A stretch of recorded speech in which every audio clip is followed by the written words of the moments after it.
그런데 오늘 내용이 참 중요한 내용입니다. 아주 중요한 내용인데요. 함께 읽으시겠습니다. 시작. 지혜 있는 자는 궁창의 빛과 같이 빛날 것이요 많은 사람을 옳은 대로 돌아오게 한 자는 별과 같이 영원토록 비추리라. 예, 오늘 오신 여러분들을 환영합니다. 제가 환영의 뜻으로 또 꽃을 준비했는데요. 이번엔 좀 많이 준비했습니다. 우리 한국의 야생화들입니다. 하나님이 창조하신 화려한 꽃도 있지만 화려하지 않지만 아주 깨끗하고 아름다운 꽃들이 우리 주변에 많이 있습니다. 예, 이제 오늘 12번째 강의입니다. 이제 거의 끝날 때가 됐습니다. 그래서 이제 오늘 12번째인데 오늘은 동방박사 이야기를 하지 않습니다. 이제 다음 12월 초에 이제 하게 될 거고요. 오늘은 이제 어떤 내용인가 하면 과학과 예언에 대해서 이제 말씀드리려고 합니다. 성경에는 예언의 말씀들이 있거든요. 이제 그 예언의 말씀을 과학적으로 밝혀내고 하나님이 하신 일들을 드러내는 이제 그런 내용인데요. 그래서 역사를 주관하시는 여호와 하나님에 대해서 이제 함께 공부하는 시간이 되겠습니다. 자, 이사야서 41장 말씀인데 함께 한번 읽으시겠습니다. 시작. 야곱의 왕이 말하노니 너희는 확실한 증거를 보이라. 여러분, 전 세계에는 다양한 종교가 있고요. 그 중에 이제 기독교가 한 3분의 1인데 사실 이것은 이제 캐톨릭하고 그 밖에 뭐 1.5단, 2단 다 합친 겁니다. 그래서 이제 정말 천국에서 함께 만나게 될 사람들은 전 세계 인구 중에 그리 많지 않습니다. 이제 오늘 아주 근본적이고 중요한 두 가지 질문에 대해서 함께 이제 생각해 볼 텐데요. 첫 번째 질문은 왜 여호와 하나님만이 유일한 신이신가 하는 겁니다. 이미 오늘 여기 오신 분들은 그렇게 믿고 계실 겁니다. 그렇죠? 그런데 이제 내가 그렇게 믿고 있지만 당신이 믿는 근거가 뭐냐 이렇게 물어보면 대답하기가 쉽지가 않습니다. 그렇죠? 예. 여러분, 기독교가 독선적인 종교라는 얘기를 많이 듣습니다. 그렇죠? 여러분, 캐톨릭도 어느 정도 막 포용력이 있어가지고 기독교가 아닌 다른 종교들 또는 토착 종교들을 포용하면서 이제 많이 교세를 확장하고 있고요. 뭐 불교도 뭐 다른 종교와 대화를 하자 이러면서 문을 열고 있거든요. 근데 유독 개신교, 이 기독교만은 우리만이 진리다, 예수만이 진리다 이러면서 고집을 피우고 있습니다. 그래서 이 개신교는 독선적인 종교다 이런 비판을 많이 받게 되거든요. 그렇죠? 근데 그런 비판을 받게 되면 별로 기분은 안 좋으시죠? 그러면서도 그냥 우린 끝까지 우겨야 돼 이러면서 버티고 있는 거잖아요. 왜 여호와 하나님만이 유일한 신이신가 하는 질문은요, 별로 교회에 다니는 분들이 많이 안 합니다. 잘 해결도 안 될 뿐만 아니라 괜히 저런 질문을 자꾸 했다가 믿음을 잃어버릴까봐. 그렇죠? 제가 무슨 생각을 했었냐면요. 이제 어렸을 때는 뭐 어른들이 가르치니까는 그냥 이 성경이 진리인가 보다 이렇게 믿었는데 이제 대학을 들어가고 이러다 보면은 다양한 세계관을 가진 사람들을 만나게 되거든요. 그러다 보면은 내가 믿고 있는 바에 대한 혼란이 생깁니다. 내가 과연 믿는 게 정말 옳은 건가 하는 그런 혼란이 생기는데 그래서 제가 무슨 생각을 해봤냐면 내가 교회가 많은 나라에서 그것도 목사들로 태어나는 바람에 성경이 진리라고 믿고 있고 예수 그리스도를 그리고 또 여호와 하나님을 나의 유일한 구주요 또 신이라고 믿고 있는 게 아닌가 이런 생각이 드는 겁니다. 바꿔 얘기하면 제가 만약에 이슬람 문화권에서 태어나서 거기서 교육을 받고 자랐다면 이 정도 열심히 일하면 제가 지금쯤 뭐가 됐을 것 같습니까? 자살폭탄 테러단 팀장 정도는 했을 겁니다. 그렇죠? 제가 만약에 불교 국가에서 태어나서 거기서 교육을 잘 받았다면 제가 불교 대학 교수 뭐 이런 거 했을지도 모르잖아요. 근데 내가 교회가 많은 나라에서 태어나는 바람에 이제 성경이 진리인 줄 알고 믿고 있는 게 아닌가. 무슨 얘기냐면 종교라는 것은 환경에 의해서 결정되는 거지 무슨 절대적인 종교가 어디 있겠는가 이런 생각을 해볼 수 있다는 겁니다. 혹시 그런 생각 해보신 분 계십니까? 예, 그런 분들이 있으시거든요. 바로 이제 그런 거예요. 여러분들도 사실 여기 계시지만 객관적으로 냉정하게 생각해보면 여러분이 만약에 이슬람권에서 태어났다면 거기서도 예수를 믿을 가능성은 거의 없습니다. 맞죠? 그러면 환경에 의해서 종교가 결정되는 거라면 절대적인 종교가 어디 있겠느냐 이런 겁니다. 그런 의심 별로 안 해보셨죠? 괜히 제가 오늘 의심하게 해드리고 있나요? 그 다음에 그러면 이제 어쨌든 뭐 유일한 신이 한 분 있다고 치자고요. 근데 이제 문제는 왜 그 나사렛 예수 2000년 전에 그 나사렛 지방의 목수의 아들로 태어난 그 예수가 유일한 메시아 구원자인가 하는 거예요. 여러분 세상에는 자기가 메시아라고 주장하는 사람들이 꽤 많잖아요. 그렇죠? 문선명 씨도 그렇고 뭐 다 그렇잖아요. 내가 메시아다 이러면 그 옆에 있는 사람이 난 널 보낸 적이 없다 뭐 이러면서. 근데 역사상 그 수많은 인물 중에 왜 예수 그리스도가 유일한 메시아냐 하는 겁니다. 거기에 대해서 혹시 정답을 알고 계십니까? 이제 바로 오늘 그것에 대한 정답을 함께 이제 찾아보려고 하는데요. 여호와 하나님이 유일한 신이라는 객관적인 증거가 뭐냐라는 질문을 받았을 때 그때 대답할 수 있는 답이 있습니다. 바로 이제 오늘 읽은 이사야서 41장 말씀인데요. 다시 한번 읽어보시겠습니다. 시작. 너희 우상들은 소송을 일으키라. 야곱의 왕이 말하노니 너희는 확실한 증거를 보이라. 나 여호와가 말한다. 여러분 여호와라는 그 이름은 하나님의 고유한 이름입니다. 그렇죠? 그래서 야훼 하나님 또는 여호와 하나님 이렇게 하죠. 하나님의 고유한 이름에 대한 원래 발음은 사람들이 잃어버렸어요. 하도 오랫동안 발음을 안 했기 때문에. 근데 지금은 이제 우리가 여호와라고 이렇게 일단 그렇게 부르고 있을 뿐입니다. 그런데 그 여호와 하나님의 그 여호와라는 말의 가장 근본적인 뜻이 무엇이라고 보고 있냐면 모든 존재의 근원이다. 바꿔 얘기하면 창조자입니다. 그러니까 나 여호와가 말하노라 이것을 다른 말로 바꾸면 나 창조자가 말한다 이겁니다. 그리고 너희 우상들은 소송을 일으키라 이렇게 돼 있는데 여러분 그 소송은 다른 말로 하면 재판입니다. 그렇죠? 우상들아 다 나와라 나와 재판을 해보자. 그 다음에 야곱의 왕이 말하노니 이렇게 돼 있는데 왜 하나님께서 하나님 자신을 야곱의 왕이라고 표현을 하시냐면 야곱은 이스라엘 사람들의 뿌리가 되는 조상입니다. 그렇죠? 직접적인 조상이거든요. 그래서 야곱의 왕이라는 말은 무슨 말이냐면 이스라엘이라는 민족을 통해서 그 존재를 증거하시고 드러내는 하나님이시다 그런 뜻입니다. 그래서 그 하나님이 말한다 너희는 확실한 증거를 보이라 이렇게 되어 있는데 여러분 하나님께서 우상들에게 재판을 해보자고 말하는 겁니다. 근데 여러분 재판에서 이기려면 뭐가 필요합니까? 증거요. 그렇죠? 여러분 재판정에서 울면 되나요? 아닙니다. 심하게 울면 법정 소란죄가 추가됩니다. 그래서 여러분 재판에서 이기려면 결정적인 증거가 필요합니다. 그렇죠? 근데 여러분 이 말씀을 잘 들여다보면은 하나님께서는 확실한 증거가 있다는 겁니까? 없다는 겁니까? 일단 있다는 겁니다. 근데 그 증거가 무엇인지를 우리가 좀 알아야 되겠죠? 누가 진짜 신인지에 대한 증거를 내가 갖고 있다 이렇게 말씀하시니까요. 뭐일 것 같습니까? 이제 그 다음 구절이 참 중요한데요. 함께 읽으시겠습니다. 시작. 또 이전 일에 어떠한 것도 고하라. 우리가 연구하여 그 결국을 알리라. 여러분 미래에 일어날 일을 우리에게 얘기해봐라. 여러분 미래에 일어날 일을 미리 얘기하는 걸 뭐라 그러죠?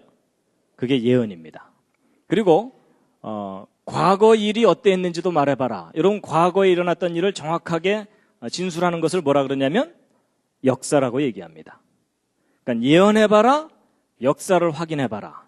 그걸 연구하면 결론을 얻게 될 것이다. 이렇게 돼 있습니다.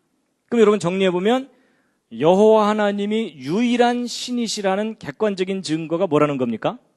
두 단어입니다. 예언과 역사입니다. 그래서 여러분 누군가가 여러분한테 당신이 믿는 그 여호와 하나님이 유일한 신이라는 객관적인 증거가 뭐냐 이렇게 누군가가 질문을 했다면 여러분이 그때 뭐라고 대답하시면 된다는 겁니까? 예언과 역사가 그 증거다라고 대답하시면 됩니다. 왜냐하면 이건 하나님 말씀이거든요. 그리고 이제 반복해서 또 나옵니다. 미래에 일어날 일을 보이며 또 나중에 일어날 일을 진술하라. 이 반복해서 나왔다는 얘기는 강조했다는 뜻이고요. 너희의 신됨을 우리가 알리라. 누가 진짜 신인지 알게 될 거다라는 겁니다. 그래서 오늘 이제 이 예언과 역사에 대해서 이제 말씀을 드릴 텐데요. 근데 이제 보통 신앙생활을 하면서 예언이나 이런 부분에 대해서는 사람들이 조심합니다. 왜냐하면 예언을 잘못 해석하고 잘못 적용했다가는 어떤 결과가 나오죠? 1.5단, 2단 이런 게 많이 생깁니다. 그렇죠? 그래서 예언은 임의로 풀어야 되는 게 아니라 객관적인 근거를 갖고 정확하게 그 예언을 해석하고 이해해야만 잘못된 길로 빠지지 않게 됩니다. 그래서 이제 오늘 예언에 대해서 이제 말씀을 드릴 텐데요. 예언이라는 게 도대체 무슨 의미가 있는 건가를 좀 설명드리기 위해서 예를 하나 들어드리면요. 옆에 청년이신가요? 아니면 결혼하셨나요? 아직 안 하셨습니까? 예. 제가 예를 들어도 되겠습니까? 예. 아직 안 하셨죠, 결혼요? 예. 여러분, 제가 이제 오늘 이제 지난 12주 동안에 이제 강의를 일단락 짓는 날이기 때문에 이제 기념으로 제가 예언을 하나 해도 되겠습니까? 아니, 뭐 예언이라는 것이 미래에 일어날 일을 미리 얘기하는 거니까, 예. 괜찮겠습니까? 예. 그럼 제가 이제 예언을 하나 하겠습니다. 저 형제한테요. 형제님, 언젠간 결혼하실 겁니다. 예언 끝. 아니, 어쨌든 미래에 일어날 일을 얘기한 거잖아요. 그렇죠? 하여튼 제가 이렇게 예언을 했어요. 근데 이제 나중에 저 형제가 결혼을 하게 됐어요. 결혼하는 날 너무 기뻐하면서, 그때 그 예언이 맞았어요. 이러면서 저를 한번 찾아올까요? 안 찾아올까요? 그렇게 막연한 예언이 맞는 것을 기뻐하면서 찾아올 리는 없죠? 그렇죠? 예. 그래서 이제 안 찾아올 거예요. 근데 제가 만약에 이제 저 형제에게 예언을 하기를 2000 몇 년 몇 월 며칠. 여러분 보통 결혼 날짜 맞추는 거 쉽습니까? 어렵습니까? 어렵죠. 그렇죠? 장소는 백악관 잔디바답. 일단 기분 좋아지시죠? 주례는 조지 W. 부시. 별로 안 좋아하시나요? 어쨌든. 그리고서 그날 뭐 기도는 뭐 영국 수상이 하고 뭐 이런 식으로 제가 말도 안 되는 각국 중요한 그 정상들을 그 결혼식에 다 참석시키는데 한 10명을 제가 이름을 정확하게 거론을 했다고 치자고요. 그런 일이 일어나겠습니까? 일단 안 일어나겠죠? 그래서 이제 저 형제가 이제 그다음부터는 제 말을 주의 깊게 안 듣는 거예요. 그리고 이제 그날, 결혼식 하는 날, 아프리카 어느 나라에서 제3차 세계대전이 벌어질 거다. 뭐 이런 얘기를 했어요. 전혀 안 믿겠죠? 그래서 황당한 예언이 다 있다. 그래서 지나갔어요. 지나갔는데 정말 저 형제가 결혼하게 된 그날이 제가 예언한 그날이고 그날 주례 조지 W. 부시가 와서 주례하고 제가 말한 그 모든 게 정확하게 다 이루어진다. 그 정도 되면 이제 저 형제가 저를 한번 찾아오겠습니까? 안 찾아오겠습니까? 그 정도 되면 한 번은 찾아오겠죠. 그렇죠? 그럼 그때부터 제가 뭘 할 수 있겠습니까? 교주를 할 수가 있습니다. 여러분 얼마나 많은 정치가들이 일단 돈을 싸들고 저한테 오겠습니까? 그렇죠? 여러분 이게 무슨 얘기냐면 막연한 예언이 막연하게 맞는 건 의미가 없어요. 근데 그 예언이 구체적일수록 그리고 그 예언의 스케일이 크면 클수록 그 예언이 정확하게 이루어진다는 것은 거의 불가능한 일인데 정말 그 예언이 이루어질 수 있게 하려면 능력이 있어야 돼요. 맞죠? 여러분 제가 아까 그 말한 그 예언이 다 이루어지게 하려면 제가 막 전 세계에 있는 모든 정치가들을 다 주무를 수 있을 정도의 능력이 있어야 되고 또 여러분 세계대전이 일어나게 하려면 그 정도 능력 갖고는 안 되고 전 세계를 좌우할 수 있을 정도의 막강한 능력이 있어야 되거든요. 그런데 바로 하나님께서 그 얘기를 하시는 겁니다. 너희들에게 그런 능력이 있으면 그 증거를 갖고 와봐라. 그럼 너희가 진짜 신인 줄을 내가 인정하겠는데 너희는 그러지 못하는데 나는 그 일을 한다 라고 말씀하시는 겁니다. 그러니까 여러분 여호와 하나님이 유일한 신이라는 객관적인 증거는 예언과 역사입니다. 그래서 여러분 예를 들어 하나님께서 어떤 예언자를 통해서 미래에 이러이러한 종류의 사건들이 정확하게 이때 일어날 거다라고 예언을 하셨어요. 근데 이제 역사가 흘러가면서 이제 사건이 뻥뻥 터질 때마다 사람들은 막 긴장을 하면서 정신없이 지나가요. 근데 지나고 난 다음에 역사를 싹 정리해 놓고 예언도 싹 정리해 놓고 난 다음에 그 둘을 쫙 비교해 봤더니 정확하게 맞더라. 그럼 결론이 뭡니까? 오 마이 갓. 이렇게 된다는 겁니다. 이해가 되시죠?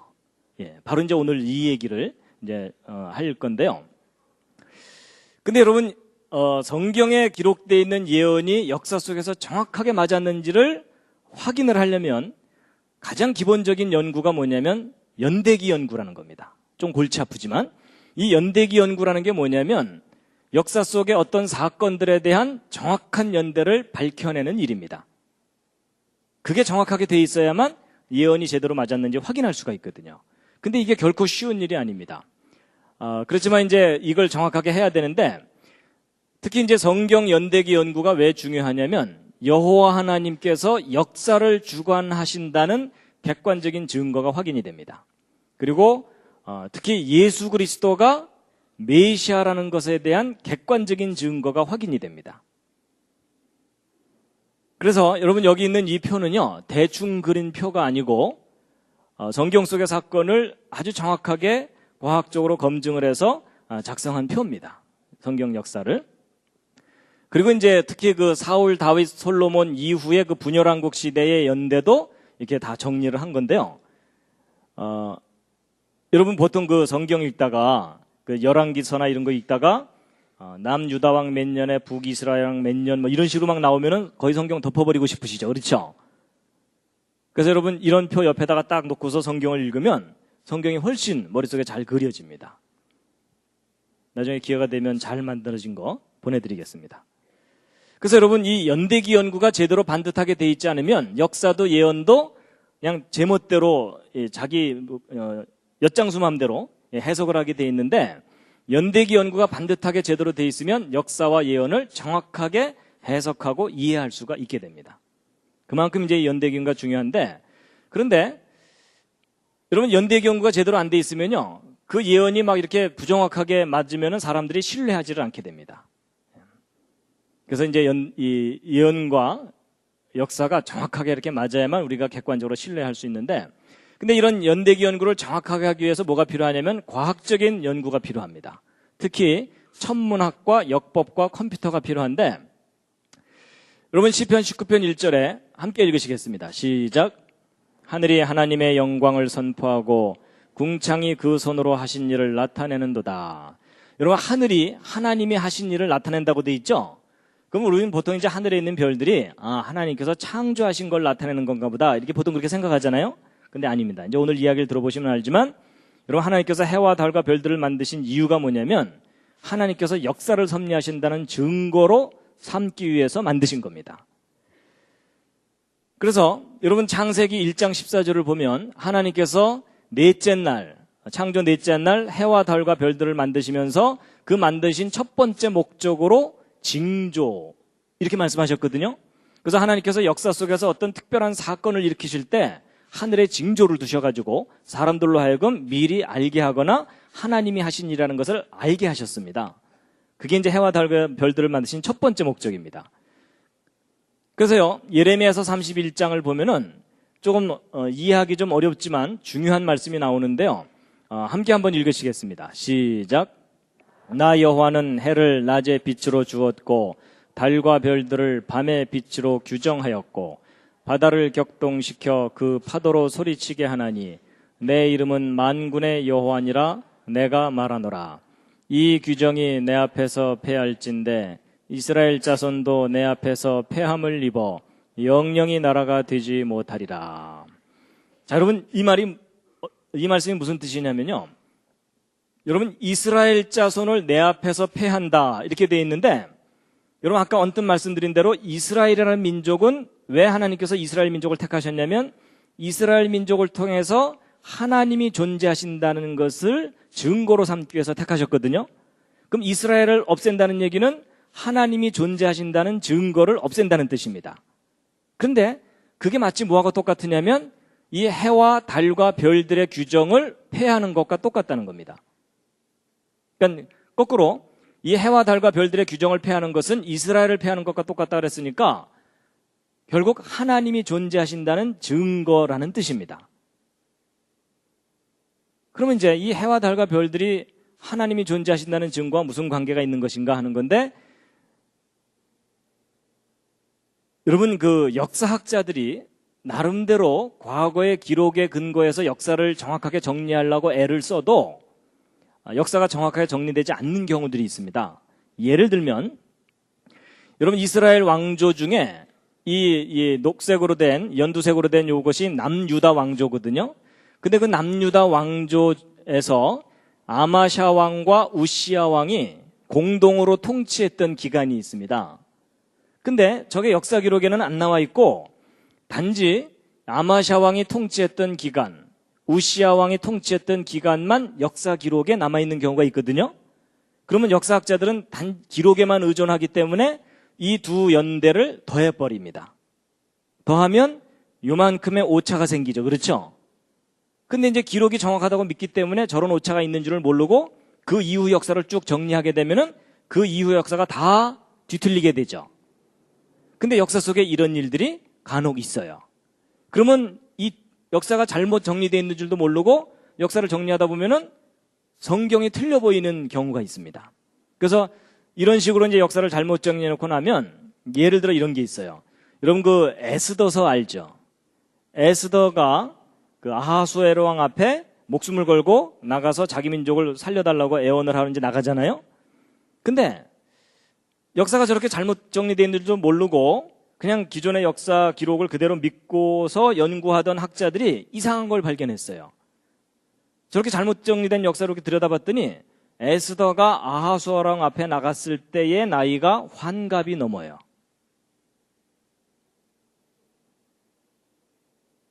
그래서 이상하다. 환갑이 넘은 할머니가 예쁘게 화장을 하고 왕 앞에 나가는데 왕이 그냥 반해가지고 나라의 절반을 주마 뭐 이랬잖아요. 그래서 이게 뭐 앞뒤가 안 맞는구나 이랬던 건데 나중에 이런 부분들을 정확하게 다 교정을 해가지고 정리를 하고 났더니 그동안 해석이 잘못됐던 거예요. 정말로 이제 역사를 제대로 정리하고 났더니 에스더가 아하수에롱 앞에 나갔을 때가 정말 꽃다운 나이였던 거예요. 그래서 이제 역사를 이제 정확하게 이제 교정해야 하기 위해서 바로 이제 이 과학적인 방법이 필요한 건데 첫 번째 천문학입니다. 여러분 우리나라 역사도 이 고구려 백제 신라 시대에 대한 역사가 삼국사기나 삼국유사에 기록되어 있는데 이 기록들을 읽어보면 그 기록들 속에 일식 현상, 행성이 이상하게 움직인 현상 이런 것들이 저렇게 많이 기록이 발견됩니다.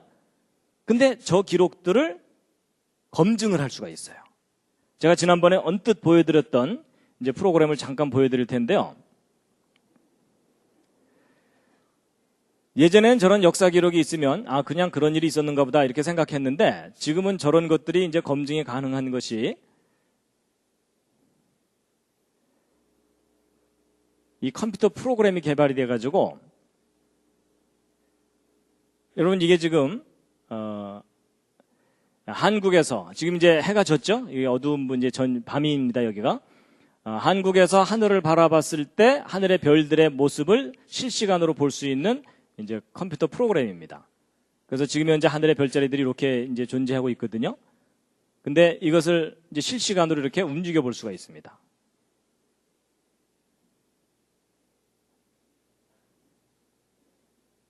뭐 이걸 얼마든지 빠르게도 이렇게 움직일 수가 있고요. 그리고 이걸 이제 거꾸로 돌리면 어떻게 되겠습니까? 과거를 확인할 수가 있습니다. 근데 이 프로그램이 얼마나 정교하냐면 3000년 전의 일식 현상까지도 찾아냅니다. 그래가지고 그 실제 예를 보여드리면요.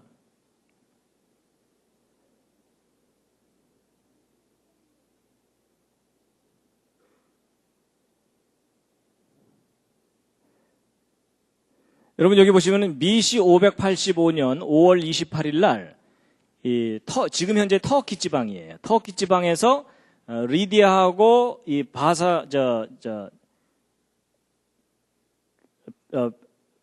메덴가 하여튼 그 두 나라가 전쟁을 하다가 오랫동안 전쟁을 하다가 어느 날 갑자기 전쟁을 멈췄어요. 멈춘 이유가 뭐냐면 전쟁하던 어느 날 저녁 무렵에 갑자기 태양이 빛을 잃고 일식이 일어나 버린 거예요.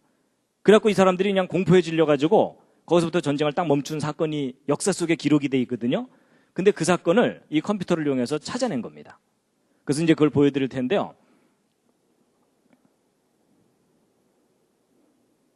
이게 바로 이제 그날입니다. 여기 보시면은 BC 585년 5월 28일 그날 여기 지금 이 노란색이 태양이고요. 여기 파란색이 달입니다. 이제 그날 저녁 무렵에 이 태양과 달이 같이 나란히 만난 거예요. 그래서 이제 일식이 일어나기 직전인데 저 상태에서는 일식이 일어날지 아무도 몰라요. 왜냐하면 태양이 너무 밝으니까. 그런데 이제 이게 시간이 지나가면서 일식현상이 나타나는데 저녁 무렵입니다. 저녁 무렵, 여기서 좀 천천히 가겠습니다.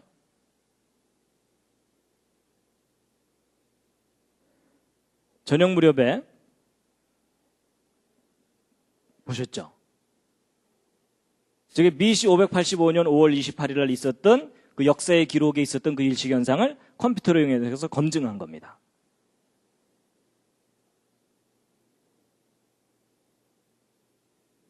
그래서 여러분 이게 무슨 뜻이냐면 예전에는 대충 BC 585년쯤 이렇게 역사를 얘기하다가 여러분 저런 사건은 지금 현재로부터 정확하게 몇 년, 몇 월, 며칠 전 어느 장소에서 일식현상이 있었다 이걸 찾아내는 거예요. 그러면 저게 뭐냐면 역사에 대한 절대연대가 되는 겁니다. 절대연대. 그래서 저건 움직이질 않아요. 그래서 역사 속에 어떤 절대연대가 되는 사건을 몇 개만 찾아내면 역사 전체가 일그러지지 않고 정리가 되게 돼 있어요. 그럼 나머지 사건들은 그 절대적인 점을 기준으로 해서 앞으로 몇 년, 뒤로 몇 년 이렇게 정리를 하면 역사 전체가 전체적으로 일그러지지 않고 정리가 되게 돼 있습니다. 근데 이게 컴퓨터가 개발되기 전까지는 불가능한 일이었어요. 왜냐하면 저거 하나 계산하려면 어떤 한 사람이 평생 계산해도 안 돼요. 숨 넘어가면서 아들한테 얘야 너도 뭐 이래야 돼요. 근데 오늘날은 개인용 컴퓨터로도 저게 다 검증이 됩니다. 원리를 이해하시겠죠? 그래가지고 바로 이런 방법을 이용해서 성경 속에 나타난 어떤 사건들에 대해서 절대적인 연대들을 찾아내기 시작했어요. 그러고 나서 성경 역사를 다시 정리해봤더니 그동안 삐뚤빼뚤하게 잘못 정리했던 역사들이 많이 오류가 다 이제 회복이 된 겁니다.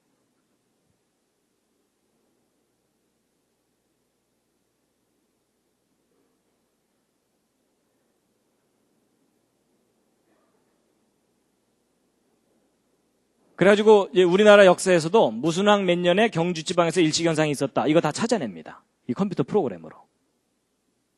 그래서 바로 이런 절대 연대들을 찾아내서 역사를 이제 검증하는 게 있고요. 이건 이제 설명인데 오늘 이거 설명 일일이 했다가는 시간이 많이 가니까 좀 넘어가겠습니다. 그 다음에 이제 달력을 이용해서 역사를 또 검증하는 방법이 있습니다. 역사를 정확하게 찾는 방법. 뭐냐면, 여러분 이 지구가 태양을 한 바퀴 돌 때를 1년이죠? 1년이 며칠이죠? 네, 365일이죠? 근데 좀 더 정확하게 얘기하면 365일 동안 이 지구가 돌면요, 한 바퀴를 채 못 돌아요. 그래서 정확하게 1년은 얼마냐면 365일이 아니고 365.888 이렇게 됩니다. 그 다음에 달이 지구를 한 바퀴 도는 것, 이게 30일이잖아요? 근데 30일 동안 돌면 한 바퀴보다 조금 더 돌아요. 그래서 정확한 한 달은 30일이 아니고 29.888 이렇게 됩니다. 그래서 여러분 저게 핀트가 안 맞는 바람에 뭐 양력, 음력 우리 얼마나 헷갈려요. 그렇죠? 근데 이제 여러분은 그냥 저기에 적응해서 골치 아프지만 살고 계시잖아요? 근데 저 부분을 차분하게 생각해 보면 이상한 점이 있어요. 뭐냐면 여러분 분명히 하나님께서 저 태양과 달과 지구를 만드신 게 분명하다면 저 궤도나 이 주기 같은 것도 하나님이 다 정해 놓으신 거잖아요. 그렇죠? 근데 여러분 우리가 알기에 하나님은 정확한 분이라고 알고 있잖아요. 그럼 하나님께서 정확하게 365일로 딱 설계해서 만드실 수도 있죠. 근데 핀트가 안 맞은 거잖아요. 자, 그럼 여러분 대답해 보세요. 안 맞추신 걸까요? 못 맞추신 걸까요? 분위기상 안 맞추신 거라고 대답을 해야 될 것 같은 느낌이 드시죠? 혹시 못 맞추셨을까요? 잘 안 맞네 뭐 이러시면서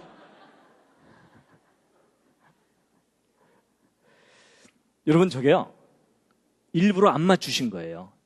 저도 왜 저렇게 안 맞추셨는지 몰랐는데 설명을 듣고 나서 제가 무릎을 치면서 감탄을 했어요. 여러분 저렇게 핀트를 어긋나게 해놓으신 게 우리 사람들로 하여금 역사를 잃어버리지 않게 하기 위해서 일부러 저렇게 하신 거예요. 역사를 보존하시기 위해서. 무슨 말이냐면 여러분, 하나님께서 이렇게 너덜너덜하게 하지 않으시고 정확한 것을 자랑하시기 위해서 예를 들어 1년 360일, 한 달 30일 이렇게 딱딱 맞아떨어지게 하잖아요.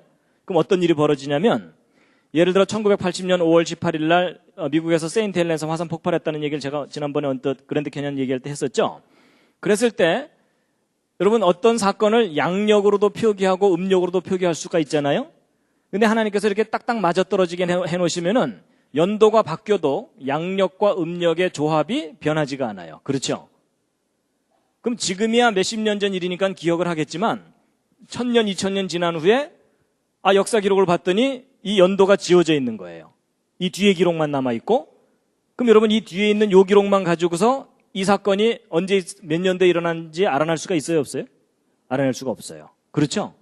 그런데 하나님께서 절묘하게 이렇게 너덜너덜하게 해놓으시는 바람에 연도가 바뀔 때마다 양력과 음력의 조합이 달라져요. 그렇죠? 근데 이런 조합을 가진 연도는 몇 년도밖에 없겠어요? 1980년밖에 없는 거예요. 이해가 가세요? 그래서 여러분, 역사 속에 어떤 사건에 대해서 두 가지 종류의 달력으로 표기가 돼 있잖아요. 그럼 그 사건은 꼼짝 말아야 해요. 이 컴퓨터 변환, 이 달력 변환 프로그램을 이용해서 그게 정확하게 지금부터 몇 년, 몇 월, 며칠 전에 있었던 사건인지를 다 확인해낼 수가 있어요. 뭐 이해가 안 되셔도 할 수 없습니다. 진도 나가야 됩니다. 그래서 여러분, 바로 하나님께서 정확하게 우리가 역사를 잃어버리지 않게 하기 위해서 일부러 저렇게 해놓으신 거예요. 그래가지고 예를 들면 여러분, 그 바벨론의 느부갓네살 왕이 그 남유다를 멸망시키고 그 예루살렘을 파괴시키고서 포로로 잡아간 사건이 있거든요. 근데 이게 이제 보통 그 성경 이제 해설해 놓은 책에는 이것이 BC 586년, 7년 이렇게 표기가 돼 있거든요. 그렇게 이제 해설이 돼 있어요. 근데 조금 전에 말씀드린 그런 과학적인 방법으로 이때를 정확하게 추적해 보았더니 BC 588년인 거예요. 그래가지고 그 예루살렘이 함락되던 날에 대한 역사 기록 중에 몇 가지 기록이 있는데 그게 뭐냐면은 그날이 안식일이었다는 거예요. 안식일 날 망했다는 거예요. 그리고 안식년 다음 해에 망했다는 거예요. 그리고 여호야립 반열 제사장이 직무를 수행할 때 망했다 이렇게 돼 있는데, 여러분 그 다윗 왕이 죽기 직전에 솔로몬에게 정권을 넘겨주기 직전에 제사장 제도를 정비를 합니다. 그래서 24팀을 만들어요. 그래서 한 팀이 한 주씩 봉사하도록 만들거든요. 그래서 그게 그때부터 계속 진행돼 왔는데 예루살렘이 망하는 그날 여호야립 반열 제사장이 직무를 수행하던 날이었어요. 그 다음에 여호수아가 가나안 땅에 들어간 지 17번째 희년이 되는 날 망했다. 이런 역사 기록이 있거든요. 그럼 이 조건에 맞는 때를 찾아내면 되는 거예요. 그래가지고 이제 이게 그 달력 변환 프로그램인데 요걸 이제 확대한 것이 이제 요 밑에 거니까 요걸 보시면요. 여러분 지금 현재 여러분과 제가 쓰고 있는 달력은 그레고리안 달력이라 그래서 이제 그 양력 달력입니다. 근데 이제 이 달력이 있기 전에는 율리우스력이라 그래서 여러분 그 줄리어스 시저 아시죠? 줄리어스 시저가 이집트에 가서 봤더니 달력이 너무 좋거든요. 우리 이거 좀 갖다 쓰자 해가지고 자기가 가지고 가서 만든 달력이 줄리우스 달력입니다. 율리우스력. 근데 이걸 오랫동안 쓰다 보니까 또 핀트가 안 맞아가지고 그걸 개정한 달력이 그레고리안 달력이에요. 그리고 이제 이집트 달력이 또 두 가지 종류가 있고 올림픽 달력, 희년 달력, 안식년 달력, 제사장 달력 이렇게 있거든요. 그래갖고 이제 이건 달력 변환 프로그램인데 아까 말씀드렸던 요 네 가지 조건을 만족시키는 때를 정확하게 찾아봤더니 BC 588년 7월 31일이에요. 무더운 여름. 그래서 그날이 안식일이고요. 안식일이 원래 토요일인 거 아시죠? 그리고 안식년 다음 해고 마띠아 반열에서 여호야립 반열로 제사장 직무가 넘어가던 그날 망한 거예요. 그리고 이제 그날이 그 유대 기록에는 아부월 7일이었다 이렇게 돼 있어요.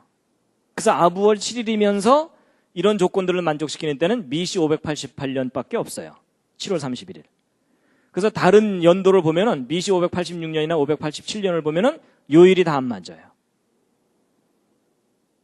그래서 이런 식으로 성경 역사를 정확하게 찾아내는 겁니다. 과학적인 방법으로. 그래갖고 이제 바로 이런 표들 이제 다 정리해서 만든 건데요. 좀 이따 시험 보겠습니다. 오늘 내용이 이해하기가 조금 어려우신 분들은요, 나중에 이제 그 복습을 하시기 바랍니다. 인터넷에 동영상을 다시 보시면서요. 근데 오늘 내용이 정말 중요합니다. 여러분, 우리가 보통 하나님께서 역사를 섭리하신다 이렇게 고백은 하지만 그 구체적인 지식은 우리가 별로 없잖아요. 그렇죠? 근데 오늘 그 구체적인 지식을 이제 전해드리는 건데요. 자, 이제 요나서와 예수 그리스도라는 제목의 그 증거를 하나 이제 소개해드리겠습니다. 여러분, 요나 선지자 아시죠? 예, 요나 선지자는 BC 763년에 이스라엘의 선지자였는데 그 당시 아시리아의 큰 성읍인 니느웨에 가서 회개를 외쳤던 선지자입니다. 그렇죠? 예. 자, 여러분, 이 요나서가 아주 중요한 이유가 있습니다. 마태복음을 보면 예수님께서 요나에 대해서 거듭해서 말씀을 하시는 내용이 나오는데요. 자, 일단 마태복음 12장에 있는 말씀 38절부터 40절까지 말씀 뭐라고 기록됐는지 한번 읽으시겠습니다. 시작.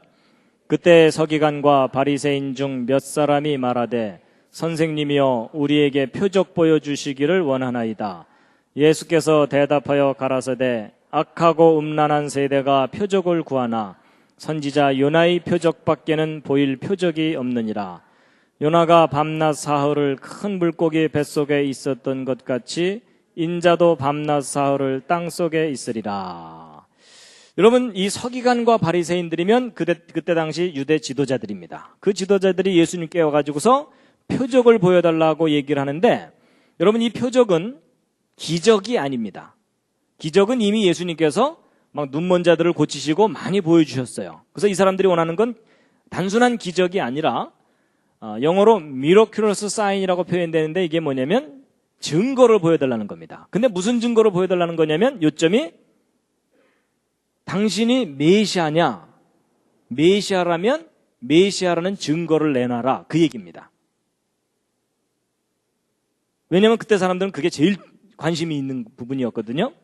근데 거기에 대한 예수님의 대답을 한번 분석해 보시면, 자, 3단계로 대답을 해보세요. 일단 예수님에게 메시아라는 증거가 있다는 겁니까, 없다는 겁니까? 일단 있다는 거예요. 맞죠? 근데 그 증거가 뭐라는 겁니까? 요나의 표적이라는 거죠. 근데 한 가지 더, 요나의 표적 말고도 있다는 겁니까? 요나의 표적 밖에는 없다는 겁니까? 예수님의 대답이 요나의 표적 밖에는 없다고 말씀하셨죠? 그럼 여러분, 예수 그리스도가 메시아라는 증거는 뭐밖에 없는 거예요? 요나의 표적밖에? 그런데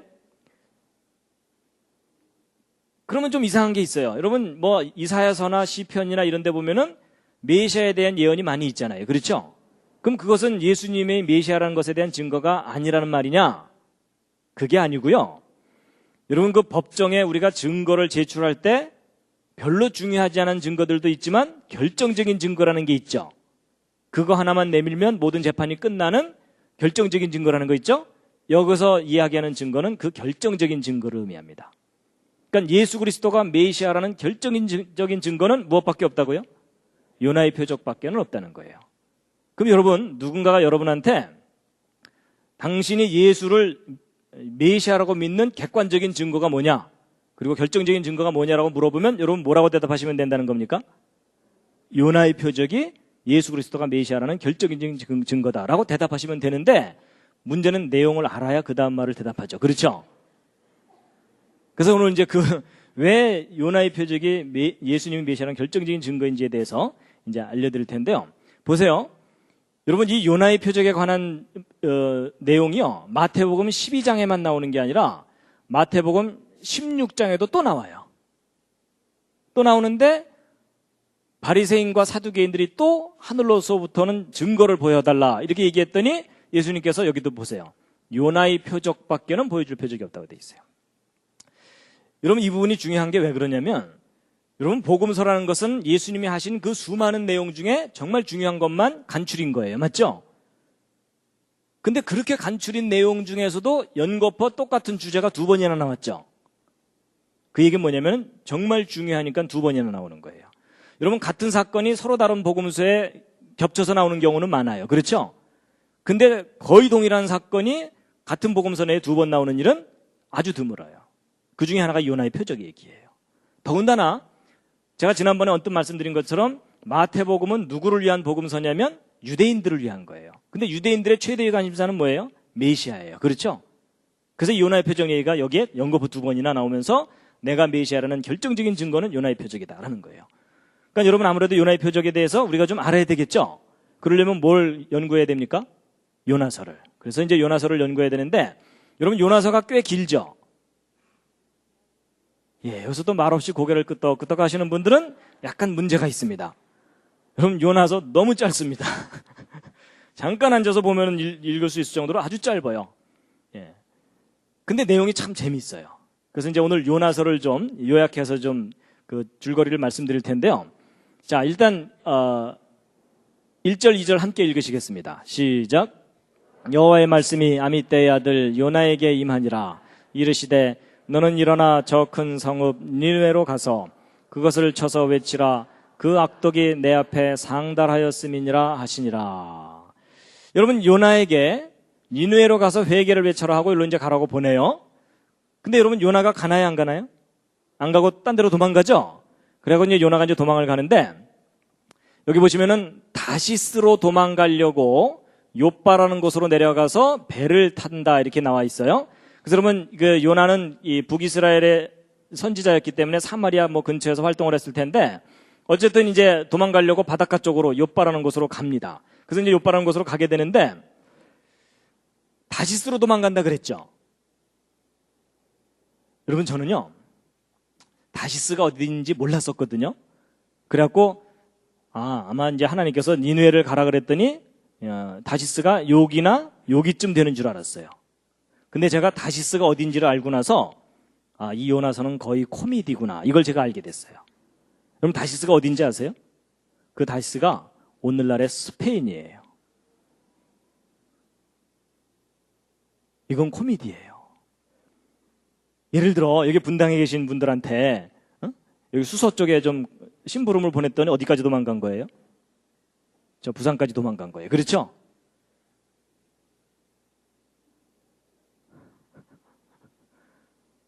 그러니까 여기 좀 다녀오라 그랬더니 여기까지 도망간 거예요. 경을 칠 놈이죠. 그렇죠? 그러니까 여러분 아주 웃기는 상황인 거예요, 저게. 그래서 보통 그 사람들이 그러잖아요. 요나가 하나님의 명령을 어기고 도망갔기 때문에 요나가 참 아주 나쁜 선지자인 것처럼 얘기하죠. 저도 사실 예전에는 그렇게 생각하다가 요나의 입장을 이해하고 났더니 제가 요나가 이해가 되더라고요. 왜냐하면 여러분 이때 당시에 정치적인 상황이 어떤 상황이었냐면 이스라엘이라는 나라가 이 아시리아라는 큰 제국에 의해서 상당히 괴롭힘을 당하고 땅까지 뺏기고 있던 상황이었어요. 그런 상황에서 요나 보고 자기 땅을 뺏어간 그 큰 제국의 큰 도시에 가서 회개를 외치라 그러니까 여러분 이스라엘 민족은 전통적으로 민족주의자들이거든요.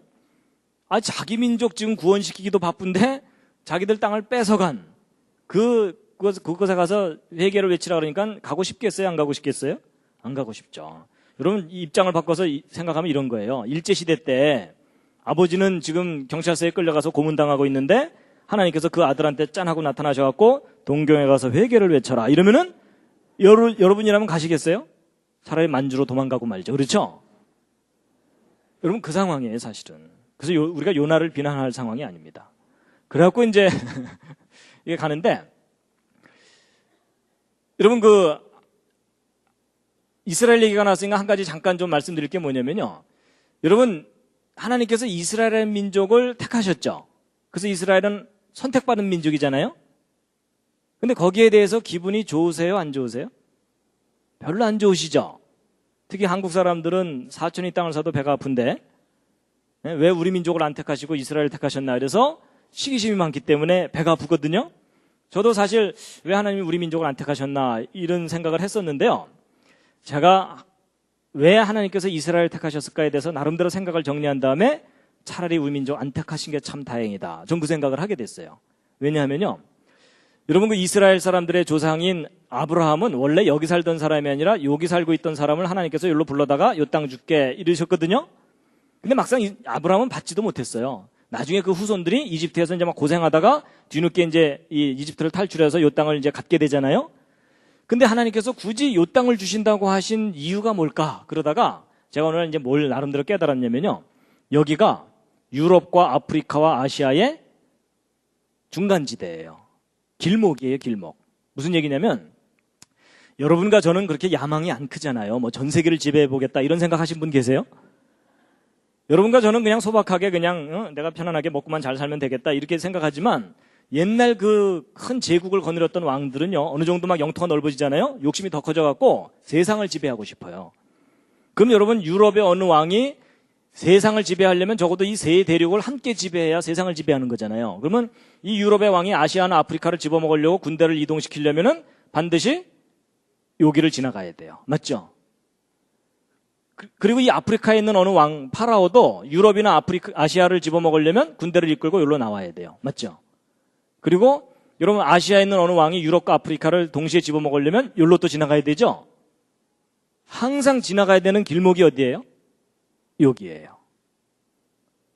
제가 그걸 이해하고 났더니 왜 하나님께서 이스라엘을 택하셨나? 사실 이스라엘이라는 민족도 택하셨지만 가나안 땅이라는 곳을 택하신 거예요.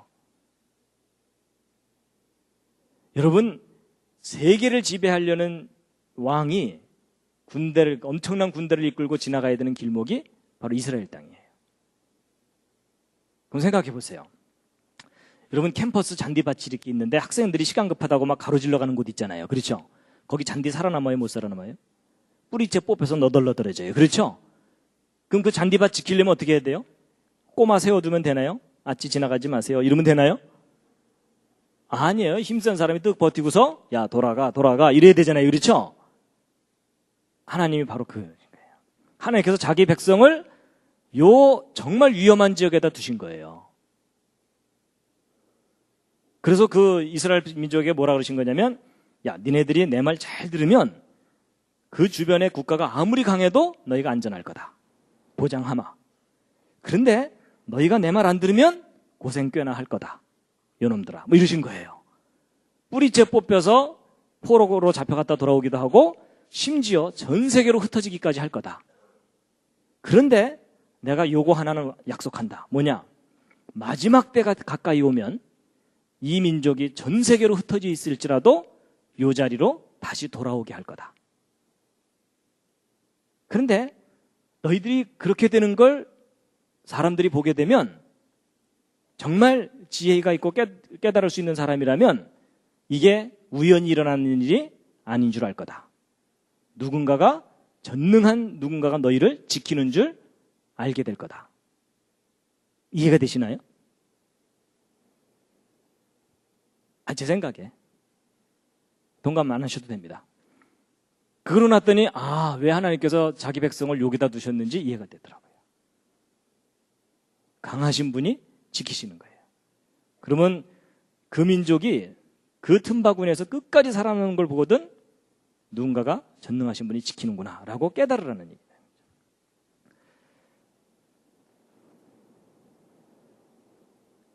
근데 바로 이제 아시리아도 마찬가지예요. 아시리아도 나중에 이집트를 점령을 하거든요. 근데 여러분 이집트를 점령하려면 군대를 이끌고 일로 지나가야 돼요.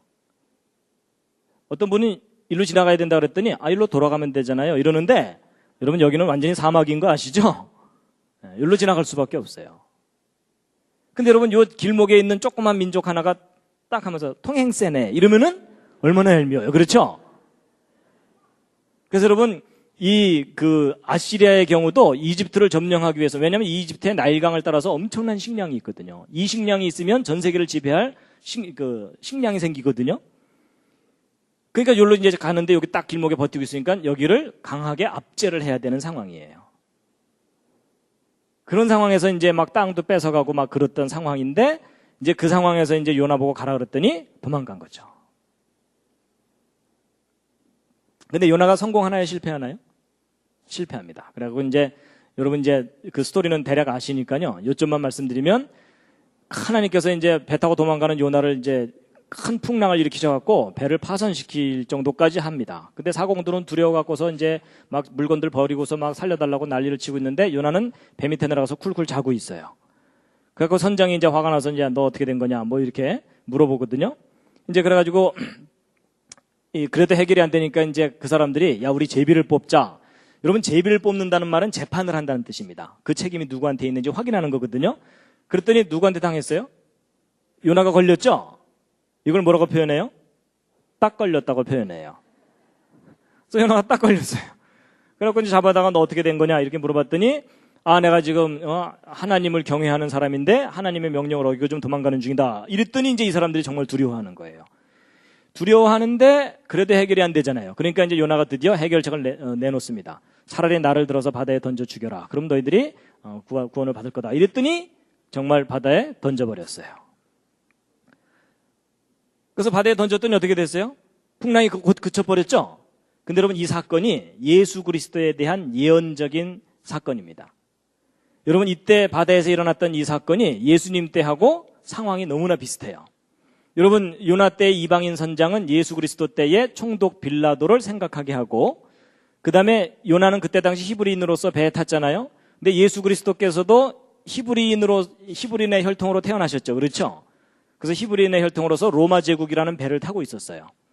그리고 제비뽑기를 했는데 이 제비뽑기는 재판이라 그랬죠. 그래서 예수님이 재판을 받으시는데 바다에 던져지게 된다는 것은 십자가에 처형을 당해서 죽임을 당한다는 뜻이에요. 그랬더니 결론이 어떻게 됐어요? 요나 때에는 폭풍이 그쳤지만 예수님 때에는 세상이 구원을 받게 돼요. 뭔가 닮았죠? 이게 무슨 얘기냐면 이 배에서 있었던 상황을 가지고 예수님 때에 일어날 그 중요한 주제를 예언을 하신 거예요. 그래서 여러분 이때 이방인 선장하고 총독 빌라도의 닮은 점이 뭔지 아세요? 둘 다 사형권을 갖고 있는 존재예요. 여러분 로마 제국이 식민지들을 다스릴 때 나름대로 자기들끼리 자체적으로 왕을 세워놨거든요. 왕이나 뭐 이런 존재들을 세워놨는데 그 대신 사형권을 안 줬어요. 사형권은 파견한 총독에게만 주었어요.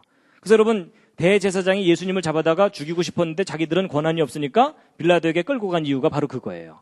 우리는 사형권이 없으니까 제발 이 예수 좀 죽여달라 하고서 끌고 가게 된 겁니다.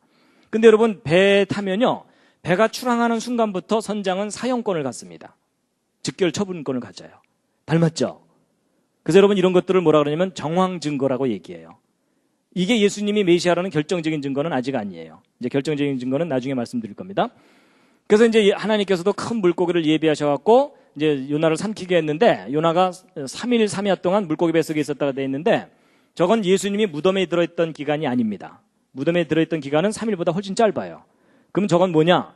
예수님이 고난받으신 전체 기간을 의미해요. 어둠의 세력에게 순응했던 기간.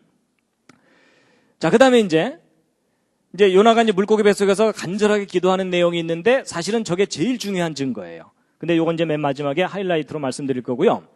이제 그 다음 얘기를 일단 스토리를 말씀드리면은 이제 하나님께서 이제 물고기에게 명령을 하셔갖고 육지에 요나를 토해내는데 이게 지금 이제 나와갖고 휴 살았다 이러고 있는 장면입니다. 그래갖고 이제 3장 1절 2절 다시 한번 읽으시겠습니다. 시작. 여호와의 말씀이 두 번째 요나에게 임하니라. 이르시되 일어나 저 큰 성읍 니느웨로 가서 내가 네게 명한 바를 그들에게 선포하라 하신지라. 그래서 이제 하나님께서 다시 가서 회개를 외쳐라 이렇게 명령을 하십니다. 그래갖고 이제 요나가 이제 가서 이제 외치는데 여기 보세요. 또 읽겠습니다. 시작. 요나가 여호와의 말씀대로 일어나서 니느웨로 가니 니느웨는 극히 큰 성읍이므로 3일 길이라. 요나가 그 성에 들어가며 곧 하룻길을 행하며 외쳐 가로되 40일이 지나면 니느웨가 무너지리라 하였더니. 여러분 여기 3일 길이라고 되어 있는데 저는 예전에 여기 가로지르는 게 3일 길인 줄 알았는데 한 바퀴 뺑 둘러보는데 3일 길이라는 뜻이라고 하더라고요. 근데 어쨌든 3일 동안 둘러봐야 되는데 요나가 며칠 동안 행했다고요? 하룻길을 행했다는 얘기는 둘러본 게 아니라 가로질러 간 거예요. 그렇죠? 여러분 그리고 나서 뭐라고 외쳤냐면 40일 지나면 망한다 이놈들아 이렇게 돼 있죠? 그러니까 여러분 요나가 그 뒤에도 계속 투덜거리는 걸로 보아서 정말 간절한 마음으로 외친 건 아닌 것 같아요. 그렇죠? 망한다 이놈들아 하면서 쌩 하고 지나간 거예요.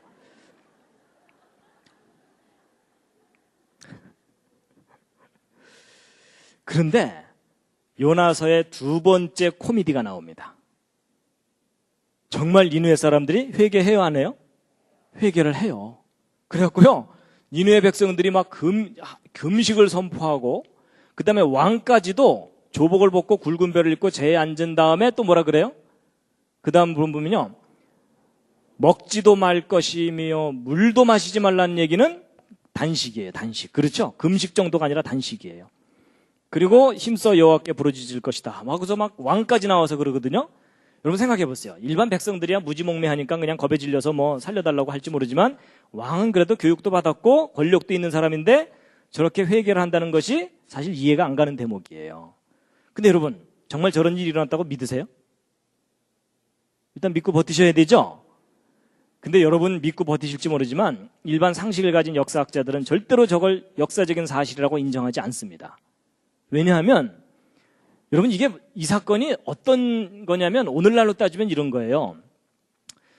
여러분, 미국 워싱턴에 부시맨 하나가 콜라병을 하나 들고 워싱턴을 쫙 가로질러 가면서 뭐라고 외치는 거예요? 40일 지나면 망한다 이놈들아 하면서 지나갔어요. 그랬더니 무슨 일이 벌어진 거예요? 조지 W 부시 이하 행정 강요들 다 나와서 회개를 하고 워싱턴 시민 다 나와서 막 애고 회개하는 거죠. 그것도 단식을 해가면서. 그렇죠? 여러분, 이게 현실적으로 가능해요, 불가능해요? 아니, 여러분이 정말 믿음이 좋으니까 저런 거 다 믿어주는 거지, 현실적으로 따지면 이게 말이 안 되는 얘기예요. 그렇죠? 아니, 부시 대통령이야 뭐 자기하고 이름이 비슷하니까 뭐 형님 오셨수 뭐 이러면서 잠깐 나와볼 수 있을지 모르지만 이게 앞뒤가 안 맞는 얘기예요. 더군다나 여러분, 요나는 자기들이 식민지로 삼고 있는 나라의 촌놈 아니에요. 그렇죠? 말이 안 되죠. 그래서 여러분, 이걸 현실적으로 따져보면 안 믿어지기 때문에 심지어 성경학자들조차도 이 요나서는 교훈을 주기 위해서 꾸며낸 얘기지 역사적인 사실일 리가 없다라고까지 하는 거예요. 근데 여러분, 사람들 중에 이런 사람들이 있어요. 성경에 써 있다면 이게 분명히 사실일 거다라고 믿는 아주 고집센 사람들이 있어요. 근데 그 사람들 중에 좀 할 일 없는 사람들이 연구를 해봤어요. 분명히 성경에 써 있다면 이건 사실일 거다. 그래갖고 역사를 연구해보고 성경을 연구해봤더니 단서가 잡혔어요.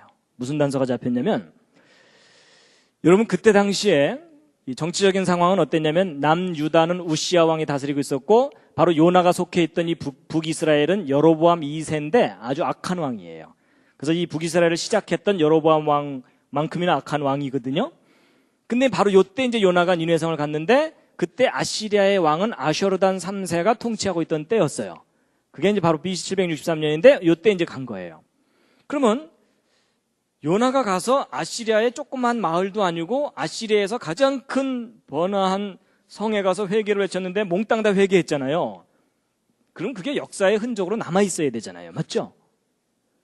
근데 여러분, 어떤 단서가 잡혔냐면 여기 아시리안 에포님이라 그래서 기록이 있는데, 여러분 그 역사 중에서 그 정사가 있고 야사가 있죠. 여러분, 정사와 야사 중에 어느 쪽이 변질이 되죠? 둘 다 변질됩니다. 여러분, 야사는 야사란대로도 좀 불충분하고, 정사는요, 쿠데타가 일어나면은 그 다음 정권을 잡은 사람이 앞쪽 역사를 말살시키는 경우가 많아요. 그래서 여러분, 정사도 믿으면 안 되고 야사도 그대로 믿으면 안 되고, 그걸 다 아까 말씀드린 그 과학적인 방법으로 검증을 해봐야 돼요. 그렇거든요. 근데 이 아시리안 에포님은 별로 이 변질되지 않을 그런 요소를 가지고 있는 기록인데, 예를 들면 이런 거예요. 오늘날 그 연말쯤 되면 타임지나 이런 데 보면 올해의 인물 이러면서 제정하는 거 이런 거 있죠? 그런 비슷한 기록이에요. 몇 년도에 중요한 무슨 사건, 중요한 인물 이런 식으로 리스트를 해놓은 것이 아시리안 에포님이거든요. 근데 그 기록 속에 아주 놀라운 단서가 발견됐는데, 보세요. 이제 그 기록을 제가 이제 이렇게 영어로 이렇게 좀 큼직하게 써놓은 겁니다. 쭉 이렇게 연표가 이렇게 있는데, 이 아시리아는 이 큰 제국을 이루고 있기 때문에 왕은 하는 일이 맨날 전쟁 나가는 일이에요. 전쟁 나가서 땅 뺏어오고 노예 뺏어오고 노예 잡아오고 이러는 거거든요. 그래서 맨날 against 어디 여기서 다메섹 여기 나오죠, 다마스커스. 그래서 맨날 전쟁 나가다가 가끔 야, 좀 쉬자 이러다가 또 전쟁 나가고 맨날 전쟁 나갔어요. 그러다가 BC 763년이 요나가 니느웨성을 갔을 때거든요. 그때부터 한 5년 동안 아시리아 내부에 반란이 일어나요. 요나가 니느웨성을 갔을 때부터. 그러면 이때 무슨 사건이 분명히 있었던 거예요. 그렇죠? 그리고 그 이후에 다시 전쟁 나가긴 했는데 나갔다가 평화조약만 맺고 돌아오고 아이고 아무래도 힘들어 이러면서 계속 빌빌거려요. 아시리아가. 그렇다면 이때 무슨 일이 있었던 거잖아요. 그래서 야 그럼 BC 763년에 분명히 무슨 사건이 있었을 텐데 뭔가 단서가 있을 거다 하고 조사를 해봤더니 뭐가 확인됐냐면요. 일식현상이 있었다는 것이 확인이 됐어요. 일식현상이. 그때 요나가 니느웨성을 갔을 때. 자, 여러분 니느웨 사람들이 나름대로 이제 잘 지내고 있었는데 이제 일식현상이 일어나는 거예요. 한 대낮에 보여드릴게요. 요나가 니느웨성 갔을 때 그 일식을 이제 보여드릴 텐데요.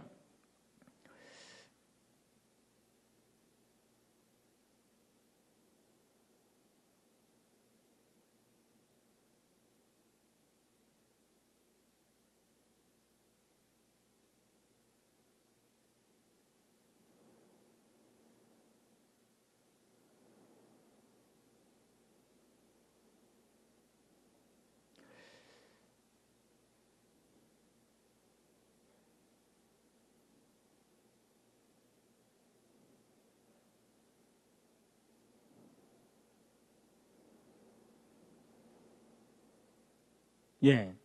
이제 BC 763년, 그날입니다. 이제 오전에 일식이 일어나는데요. 아마도 요나는 그 전날쯤 니느웨성에 이제 지나가면서 망한다 이놈들아 이러면서 지나간 거예요. 그러니까 이제 니느웨 사람들이 말도 안 되잖아요. 그렇죠? 저놈 잡아들여라 이러는데 너무 빨리 도망갔고 이제 못 잡아갖고 그래서 이제 제가 그냥 상황을 대충 이렇게 분위기를 설명드리면 이런 거예요. 그래서 별 미친놈 다 보겠네 이러면서 이제 왔어요. 이제 그날 저녁 3, 4, 5 모여갖고 한 잔씩 하면서 뭐라 그랬겠어요? 오늘 낮에 미친놈 하나가 망한다고 지나갔어. 그럼 잡았어? 아직 못 잡았어? 빨리 도망가더라 뭐 이러면서 하여튼 그러고 이제 지나간 거예요. 지나가고 이제 그 다음날 아침에 이제 다들 이제 술이 덜 깨갖고서 이제 막 해롱되면서 어제 그놈 아직 잡았어 못 잡았어 뭐 이러고 있는 그날 아침이에요. 그날 아침 니느웨에서 있었던 일식현상인데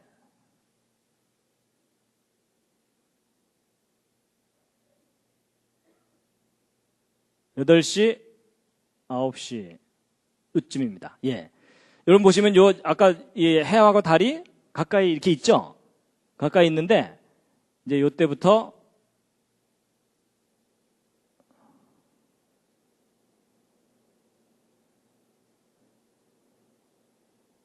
잘 보세요. 벌건 대낮에 갑자기 일식이 나타나는 겁니다. 한 5분 이상을 일식이 나타납니다. 자 보세요. 이제 여러분이나 저는 학교에서 배운 게 있기 때문에 일식현상이 나타난다 그러면 두려워하기보다는 어때요? 간율이 어딨어 간율이 이러면서 이제 그거 쳐다보려고 애쓰잖아요. 그렇죠? 근데 여러분 저때 당시에는 우상 숭배하던 사람들이에요. 그렇죠? 더군다나 태양을 신으로 섬기던 그 사람들이거든요. 일식현상이 일어나면은 그게 무슨 의미겠어요? 신이 노한 거예요. 그렇죠? 더군다나 이때 이제 무슨 일이 있었냐면 잘 보세요. 여러분 일식현상이 일어났던 요 장면 잘 보세요. 여기 보면 여기 태양 바로 옆에 주피터가 있거든요. 주피터가 태양계 9개 행성 중에 제일 큰 행성인데 밝아요. 근데 주피터가 뜻이 뭐죠? 그리스 로마 신화에 나오는 제우스예요. 신들의 왕이거든요. 그래서 저 행성은 크기도 제일 크기도 하지만 뜻도 왕을 상징하는 이름을 갖고 있기 때문에 저 목성은 예로부터 왕을 상징하는 별이에요. 그래서 왕의 운명을 점칠 때 저 별을 연구했어요. 근데 바로 일식이 일어나는 그 바로 옆에 왕을 상징하는 행성이 그 옆에 딱 있는 거예요. 그럼 여러분 일찍 일어나면 신이 노한 거잖아요. 신이 노하면 민심이 흉흉해져요. 맞죠? 더군다나 아시리아라는 제국은 다민족 국가예요. 워낙 많은 사람들을 이제 제국을 넓혀놨기 때문에. 그럼 다민족 국가면은 정적들이 많아요. 그럼 언제라도 쿠데타가 일어날 가능성이 있거든요. 그러면 이 정치적인 반대 세력은 바로 저런 기회를 놓치지 않습니다. 신이 노했다, 왕을 상징하는 벽 그 옆에 있다, 왕의 운명이 끝난 거예요. 그럼 반란을 일으켜서 얼마든지 왕을 살해하고 다시 정권을 잡을 수가 있거든요. 그러면 근데 이제 문제가 뭐냐면 저게 그냥 일어난 게 아니라 바로 전날 어느 미친놈 하나가 뭐라고 하고 지나갔어요? 40일 지나면 망한다고 지나갔잖아요. 그렇죠? 그 말이 괜한 소리가 아닌 것처럼 들리는 거예요. 그렇죠? 상황이 이제 짐작이 하시죠?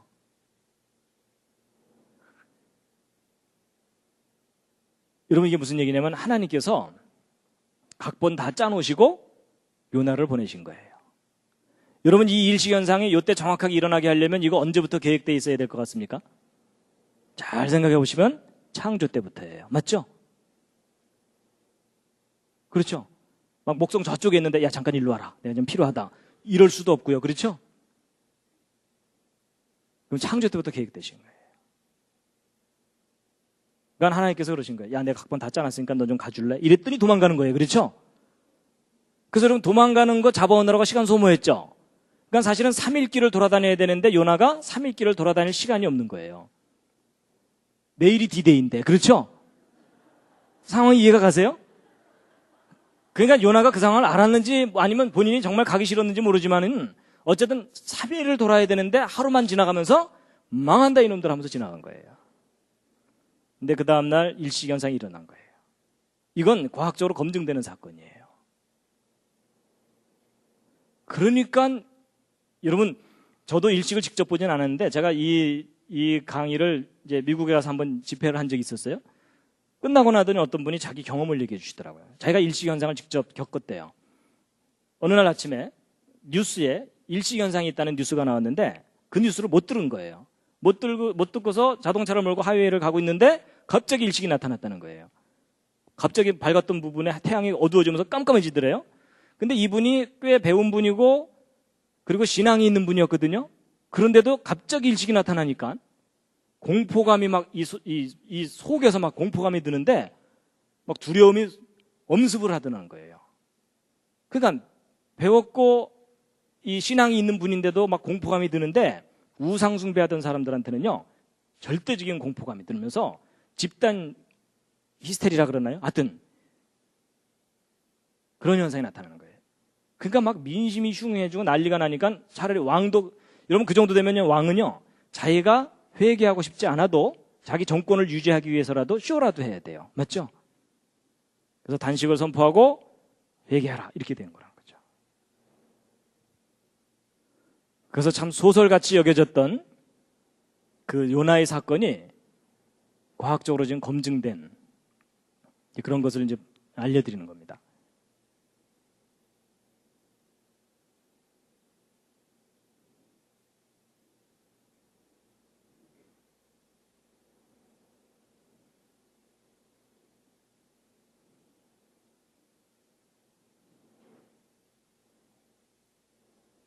그래서 아까 BC 585년에 있었던 그 리디아의 그 전투 있잖아요. 그게 갑자기 멈춘 것도 저때 당시 사람들한테는 일시현상이라는 것은 공포의 그 사건입니다.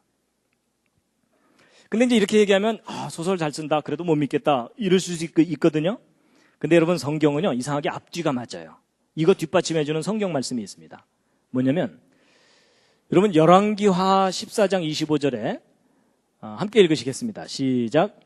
이스라엘 하나님 여호와께서 그 종 가드헤벨 아미떼의 아들 선지자 요나로 하신 말씀과 같이 여로보암이 이스라엘 지경을 회복하되 하맛 어귀에서부터 아라바 바다까지 하였으니. 여러분 여로보암 왕이 이스라엘의 잃어버린 땅들을 다시 되찾았다는 거예요. 그럼 이제 여러분은 믿음이 좋으시니까 하나님이 도와주셔서 찾았는가 보다 이렇게 생각하실지 모르지만 여러분 이때 당시 상황을 보면은 절대로 여로보암이 땅을 되찾을 상황이 아니에요. 왜냐하면 여로보암 왕이 악한 왕이었거든요. 여러분 여기 보시면은 여로보암 왕이 악한 왕이에요. 선한 왕도 용기를 내야만 그 일을 할 수 있는데 악한 왕인데 그 땅을 되찾은 거예요. 여러분 이 여로보암 왕이 그 땅 되찾으려면 무엇을 결심해야 되냐면 자기 민족이 몽땅 몰살당할 걸 결심해야 돼요. 왜냐하면 여러분 이 큰 제국하고 싸워야지 그 땅을 뺏을 수 있잖아요. 그렇죠? 제정신이 아니곤 그 전쟁 못해요. 근데 여로보암 왕이 그 상황에서 뺏어왔잖아요. 그 얘기는 무슨 얘기냐면 요나가 니느웨성 갔을 때 그 사람들이 진짜 회개했기 때문에 아시리아 내부의 정치적인 상황이 어지러워진 거예요. 그러니까 이제 요나는 갔다 왔죠? 왕에게 보고했겠죠? 왕이시여 저놈들 지금 정신이 없나이다. 드디어 찬스가 왔나이다. 이렇게 된 거예요. 그래서 1년 동안 군대를 정비해서 그 잃어버린 땅들을 다 되찾아요.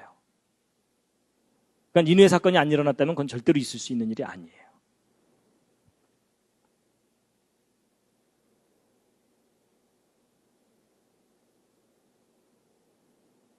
그래서 이제 하나님께서 그 일시현상을 통해서 요나 때 그 니느웨 성을 회개시킨 사건이 있었을 거다라고 지금 아주 가능성이 높다고 지금 보고 있는데요. 그래서 결국 하나님께서 말씀하신 재앙을 내리지 아니하셨거든요. 누가 신경질이 났겠습니까? 요나가 신경질이 났어요. 그래갖고 보세요. 성경을 보면은 요나가 심히 싫어하고 노하여 이렇게 돼 있어요. 그래서 그 밑에 하는 얘기가 뭐냐면 겉봐요. 내 이럴 줄 알았다니까요. 이런 거예요. 내가 그래도 A급 선지자인데 내가 여기까지 안 왔어도 하나님께서 여기 망하지 않게 하실 거라는 걸 내가 뻔히 알았기 때문에 내가 여기 오나 안 오나 안 망하게 하실 걸 내가 뻔히 알았으니까 차라리 도망간 겁니다. 이런 얘기를 하는 거예요. 거기서 끝나면 다행인데 요나가 뭐라고까지 하는지 아세요? 차라리 내 생명을 취하소서. 이게 뭐예요? 차라리 죽이세요. 뭐 이런 거예요. 근데 여러분 하나님께서요 너 왜 성내냐 이러면서 요나를 달래시거든요. 제가 저 부분을 보면서 선지자도 급이 있구나. 여러분 보통 선지자가 하나님께 저 정도 대들었으면 그 선지자 어떻게 되죠? 번개가 번쩍하면서 숯덩어리가 돼요. 그렇죠?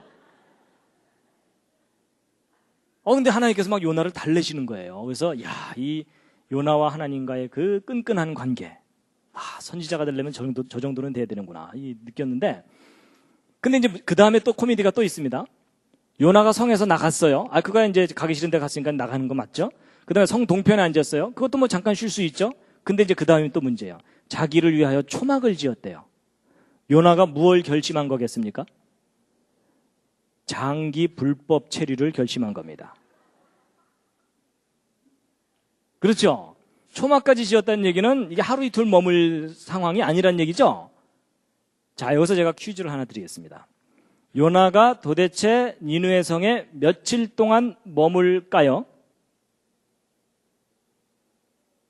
아까 읽은 성경 말씀 중에 힌트가 있는데요. 40일이요. 왜 40일이죠? 40일 지나면 망한다고 했으니까. 그럼 요나는 결국 이 40일까지는 보고 가야 돼요. 맞죠? 저놈들이 지금 초기 증세일 거다. 이러면서. 조금만 지나면 또 해롱해롱 해갖고 결국은 망할 거다. 뭐 이랬을 수도 있고, 내가 예언을 40일이라고 했으니까 정말 어떻게 되나 보자 하고서 기다렸겠죠? 그래서 여러분 40일 동안 니느웨 성을 머물다가 돌아가거든요? 근데 여러분 그게 예언이라는 거 아세요? 예수 그리스도에 관한 예언이에요. 그게 어디에 나오냐면, 여러분 이제 그 40일 지나면 망한다고 아까 외쳤었잖아요? 이 40일이 예언인데, 여러분 요나가 니느웨 성을 가서 회개를 외쳤고 임무 끝났잖아요? 끝나면 바로 돌아가는데 40일을 머물고 돌아오죠. 예수님이 마찬가지예요. 예수님께서 이 땅에 회개를 외치러 오셨고 십자가에서 속죄 제사를 드렸잖아요. 임무 끝나셨죠. 부활까지 하셨으니까 그럼 곧바로 승천하시면 되죠. 곧바로 승천하지 않으시고 이 땅에 며칠 머물다 가실까요? 요나서에 그 40일 동안 머물다 가세요. 그래서 성경을 보면은 40일 동안 친히 나타내셔서 모든 증거를 다 보여주신 다음에 가셨다고 되어 있어요. 근데 이 40일도 예언일 뿐만 아니라 또 하나 예언이 뭐냐면 40년 예언이 있습니다. 40년 예언은 뭐냐면, 여러분 요나가 니느웨 성을 갔을 때가 BC 763년이거든요. 근데 결국은 이제 뭐 잃어버린 땅을 뺏어오긴 하지만 이 여로보암 2세가 악했기 때문에 결국 이스라엘이 망해요. 호세아 왕 때 아시리아의 그 살마네셀 5세가 사마리아를 함락시키고 이스라엘을 완전히 망하게 합니다. 근데 그때가 정확하게 BC 723년이기 때문에 정확하게 40년 후에 망해요. 근데 저 40년 후에 이스라엘이 망한 저게 예수님 때 그대로 일어나요. 그 일어난 사건이 뭐냐면, 여러분 예수님이 십자가에 달리셨을 때가 AD 30년이에요. 정확하게 고증을 해보면. 그런데 이스라엘이 언제 망하냐면 AD 70년에 로마 제국에 의해서 완전히 망해요. 몇 년 만에 망하죠? 40년 만에 망해요. 요나 때에 있었던 그것과 똑같은 상황이 예수님 때 벌어져요. 그래서 여러분 예수님께서 예루살렘이 망할 것에 대해서 예언하신 거 아시죠? 성경에 보면 예루살렘아 예루살렘아 하시면서 예언을 하시거든요. 네가 망하는 것을 알았다면 벌써 회개했을 텐데 여전히 회개하지 않는구나. 반드시 망할 거다. 아주 심하게 망할 거다. 이런 얘기 하신다고요. 그렇죠? 그래서 여러분 40년 후에 망할 거기 때문에 아까 그 마태복음 16장에서 예수님께서 뭐라 그러시냐면 너희가 저녁에 하늘이 붉으면 그 다음날 날이 맑을 거라고 미리 알지 않느냐. 천기는 분별할 줄 알면서 이 시대의 표적은 분별하지 못하느냐 이랬는데 너희들이 역사를 한번 잘 봐라. 분명히 예언한 대로 다 이루어질 거다라고 말씀하시는 거예요. 그럼 여러분 이때 예수님 십자가 사건 이후에 정확하게 40년 후에 이스라엘이 망하게 하려면 로마 제국 군대가 예루살렘까지 출동해야 돼요. 맞죠? 여러분 역사상 가장 강력했던 제국의 군대를 정확한 타이밍에 예루살렘에 오게 해서 망하게 하려면 로마 제국을 다스릴 수 있는 능력이 있어야 돼요. 맞죠? 그러니까 아까 하나님이 그 말씀하시는 거예요. 너희가 한번 예언해봐라. 예언한 걸 역사 속에서 이루어봐라. 너희가 그걸 이룰 수 있다면 내가 너희를 신이라고 인정하마. 근데 너희는 그걸 못하지만 나는 그 일을 한다라고 말씀하시는 거예요. 그 대신 역사 공부 좀 해줄래? 이런 얘기입니다. 이해가 다 되시나요? 그래서 우리가 역사를 정확하게 모르면 하나님이 무슨 일을 하셨는지를 깨닫지를 못합니다. 그래서 여러분 이스라엘 망할 때 이게 그 로마의 그 티투스, 뭐 타이터스 또는 티투스 이렇게 얘기하는 티투스 장군이 예루살렘을 망하게 하거든요. 그래서 티투스 장군의 개선문입니다. 로마에 있는. 그래서 이 개선문에 가보시면요. 이 이스라엘의 그 황금 등대 옮겨가고 약탈해가는 장면이 다 이렇게 돼 있고, 그래서 이때 이스라엘의 그 포로들을 잡아다가 로마로 데리고 가거든요. 그래서 그 포로들의 노동력을 이용해서 지은 그 유명한 건물이 콜로세움입니다. 이 콜로세움이 예루살렘을 함락시키고 나서 이스라엘 포로를 잡아다가 그 노동력으로 세운 건물입니다.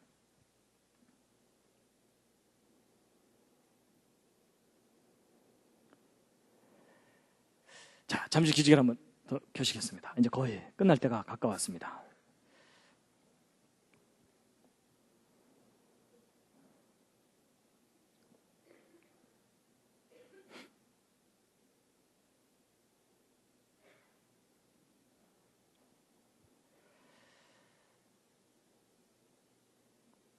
자, 이 뒷부분 이야기가 더 있긴 한데요. 이건 이제 이 부분은 좀 넘어가도록 하죠. 이제 마지막으로 그 요나의 기도에 대해서 이제 말씀을 드릴 텐데요.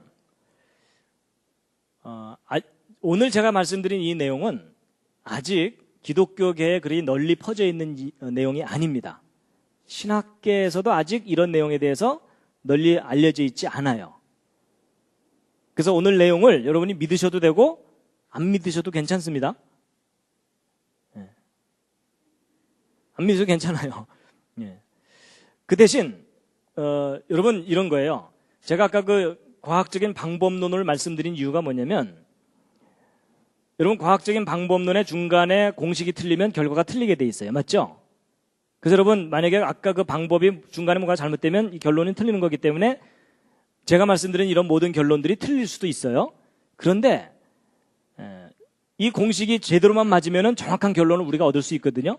그래서 그동안은 우리가 성경을 막연하게 믿다가 이제는 과학적으로 검증을 해서 역사적인 사실이라는 것을 아주 선명하게 이제 드러내는 작업을 학자들이 지금 하고 있다라는 것을 좀 뭐 그 정도만 이해하셔도 괜찮다는 겁니다.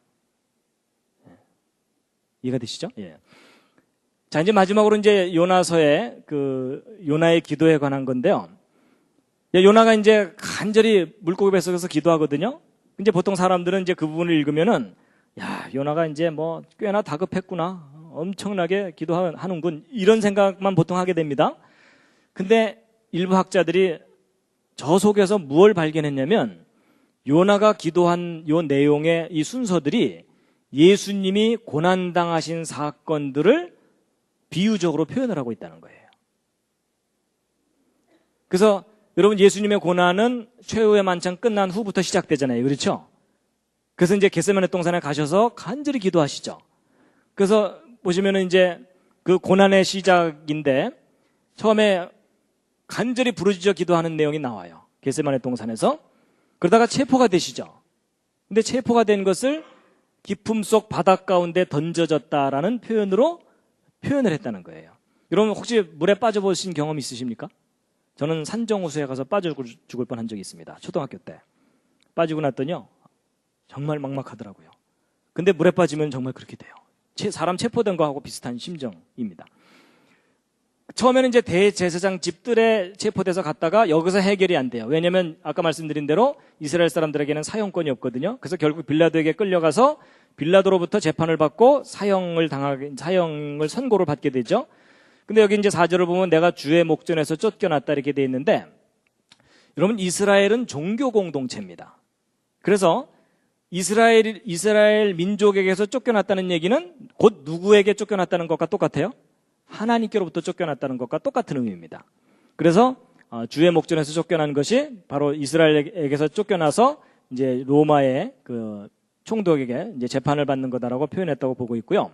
그 다음에 이제 물이 나를 둘렀고 기품이 나를 내었고 바다풀이 내 머리를 썼다는 것은 예수님께서 조롱당하시고 고난당하시는 홍포와 가시면류관을 표현한 것이다라고 보고 있고요.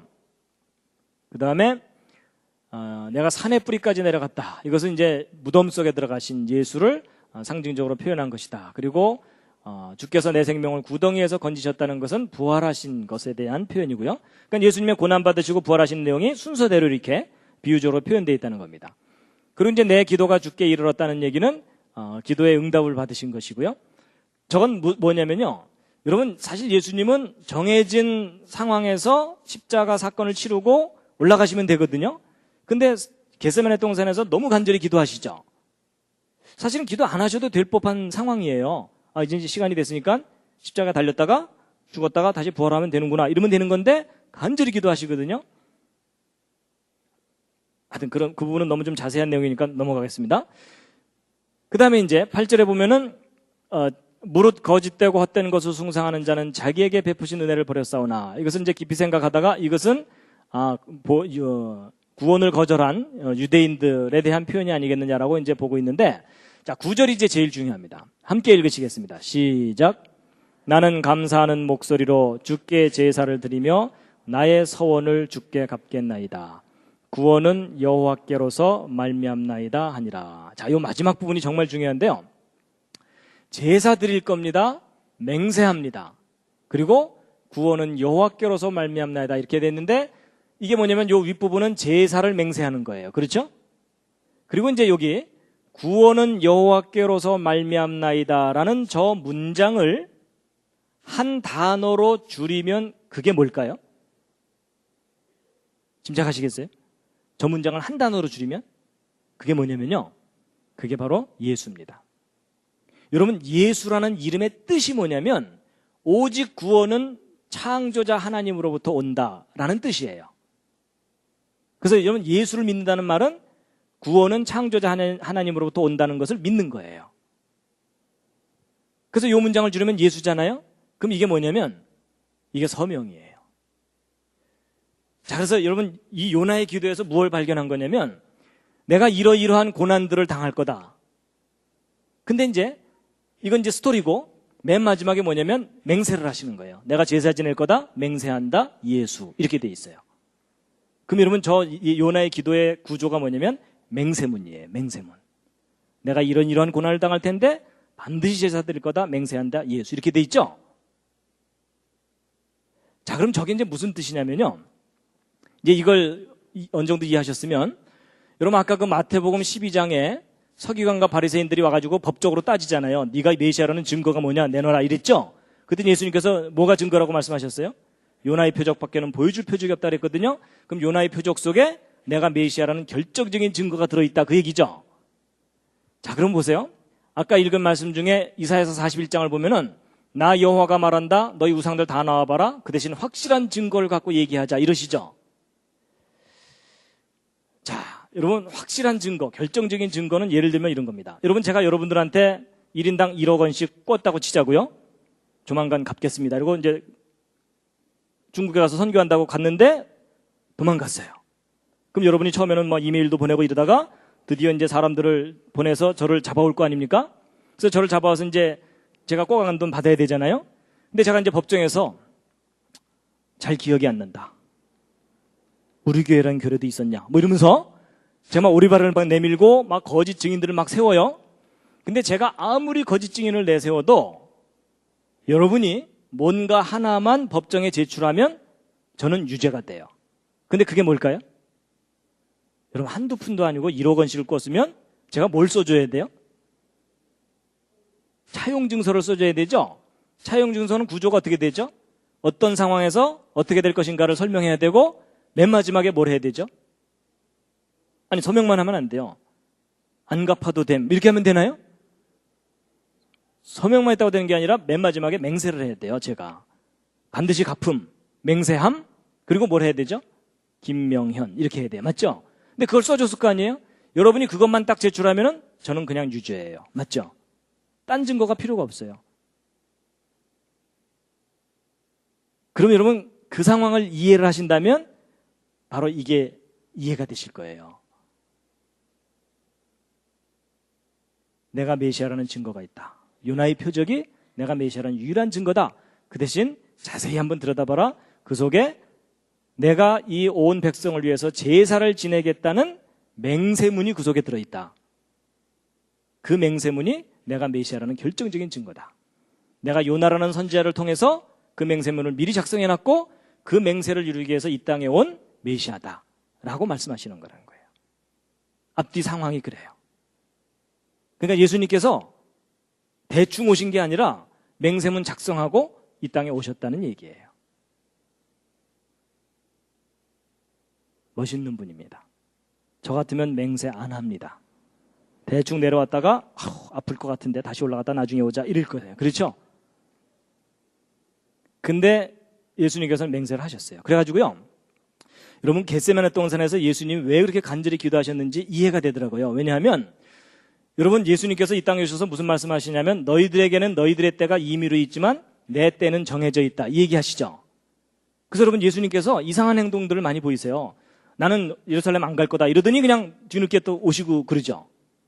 그게 뭐냐면은 예수님은 정확한 때에 정확하게 어떤 일들을 이루셔야 돼요. 왜냐하면 역사 속에 정확하게 예언이 되어 있거든요. 근데 정확하게 그걸 이루지 못하면 예언이 맞지 않게 돼요. 그렇죠? 예언이 맞지 않으면 누가 좋아할까요? 사탄이 좋아해요. 그렇죠? 앞뒤가 안 맞잖아요. 이러면은 하나님께서 할 말이 없는 거예요. 그래서 예수님이 정확한 때에 정확한 시간에 이 땅에 오셔서 정확한 시간에 제사를 드린 거거든요. 근데 만약에 그때 예수님께서 그래서 예수님이 겟세마네 동산에서 기도하실 때 무슨 기도를 하시냐면 주여 이 잔을 내게서 지나가게 하옵소서 이랬죠. 여러분 저 같으면 그렇게 안 하고 이것 좀 나중으로 미루면 안 될까요? 이럴 수도 있죠. 근데 지나가게 해달라는 게 뭐냐면 그 순간이 지나가면 다시는 제사 지낼 기회가 없다는 뜻이에요.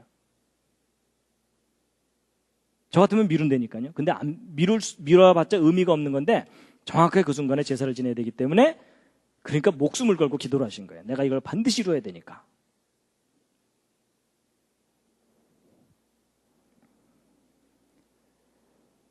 그래서 이제 오늘 쭉 말씀드린 이제 결론이 뭐냐면 우리 여호와 하나님께서 참신이시라는 객관적인 증거가 뭐냐면 뭐라고요? 예언하시고 그것을 역사를 통해서 정확하게 이루시는 분이다라는 겁니다. 그러니까 여러분이나 저나 얼떨결에 믿고 있었는데 제대로 믿고 있다 이 뜻입니다. 자, 그래서 여러분 왜 여호와 하나님이 유일한 신이시라고요? 정답은 예언과 역사입니다. 그리고 왜 나사렛 예수가 유일한 메시아이시죠? 거기에 대한 정답은 요점이 뭐냐면 요나의 표적이에요. 근데 요나의 표적이 어떻게 됐다는 얘기냐? 그 중에 제일 중요한 핵심이 뭐라고요? 요나의 기도. 그 기도 속에 뭐가 들어있다고요? 예수 그리스도의 제사에 대한 맹세문이 기록되어 있고 그 맹세를 이루기 위해서 오신 분이 2000년 전에 나사렛 예수이셨다라는 겁니다. 그래서 정확하게 예언된 시간에 정확하게 그 예언을 이루신 분이라는 거예요. 그래서 요나 때의 그 정치적인 상황에 의해서 요나가 니네성을 간다면 40년 후에 망하잖아요. 그렇죠? 그런 것처럼 이스라엘이 망하기 40년 전에 오셨던 분이 예수 그리스도시라는 겁니다.